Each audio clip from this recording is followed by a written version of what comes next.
भगवान राम पर बीजेपी का कॉपीराइट नहीं, उमा भारती का अपनी पार्टी पर हमला। मुगल और अंग्रेजों के समय भी होती रही है भगवान राम और हनुमान की भक्ति। बीजेपी बनने के पहले भी निकलते थे सूरज चांद सितारे।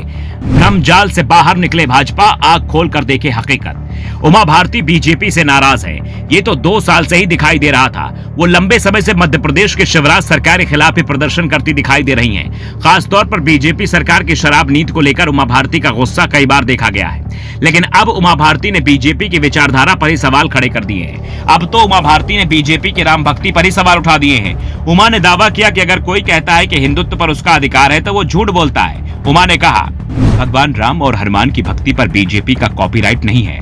भगवान राम और हनुमान बीजेपी के कार्यकर्ता नहीं है। जब बीजेपी का अस्तित्व नहीं था तब मुगल शासन था, अंग्रेजों का शासन था, तब भी भगवान राम और हनुमान थे। अगर हम बीजेपी वालों ने ये भ्रम पाल लिया है कि नहीं, हमने आंखें खोली तब सूरज चांद निकल आए, तो फिर ये हमारे लिए नुकसानदायक साबित होगा।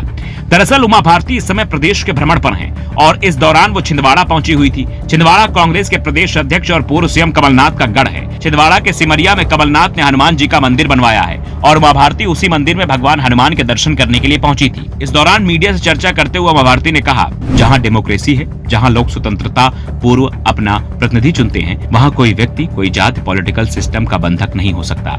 हम ये भ्रम न पालें कि सारा हिंदू समाज हमारा वोटर होगा।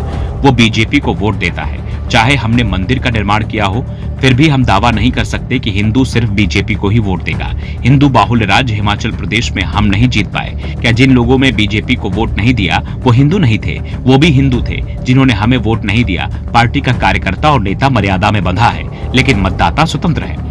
उमा के बयान से बीजेपी एक बार फिर बैकफुट पर दिखाई दे रही है, क्योंकि बीजेपी अब तक हिंदुत्व की विचारधारा पर अपना एकाधिकार मानती रही है। यहां तक कि जब महाराष्ट्र में शिवसेना ने उससे गठबंधन तोड़ा तो बीजेपी ने शिवसेना पर हिंदुत्व की विचारधारा छोड़ने का आरोप लगा दिया था।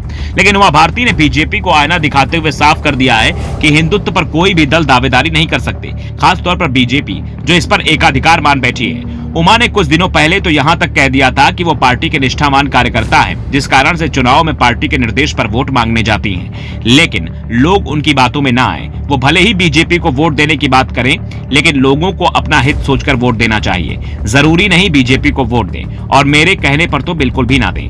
उमा यही नहीं रुकी, उन्होंने कांग्रेस नेता कन्हैया कुमार को लेकर भी बड़ी बात कही है। उमा ने कहा कि कन्हैया कुमार फाइटर व्यक्ति हैं, वो लड़का अच्छा है, लेकिन वो अपनी जुबान पर नियंत्रण नहीं रख पाता है, जिस कारण से अच्छा होते हुए भी गड़बड़ी कर देता है। इसके पीछे कन्हैया कुमार के दिमाग में भरी कम्युनिस्ट सोच है। वो कम्युनिस्ट सोच के हिसाब से चलते हैं। कम्युनिस्ट को हिंदुत्व सोच से नफरत है, यही सोच कन्हैया में है। नहीं तो लड़का अच्छा है। जाहिर है उमा भारती ने अपनी पार्टी को बड़ा संकेत दे दिया है कि बीजेपी हिंदुत्व पर अकेला दावा न करे, नहीं तो आगे जो होगा बीजेपी की सोच से अलग होगा।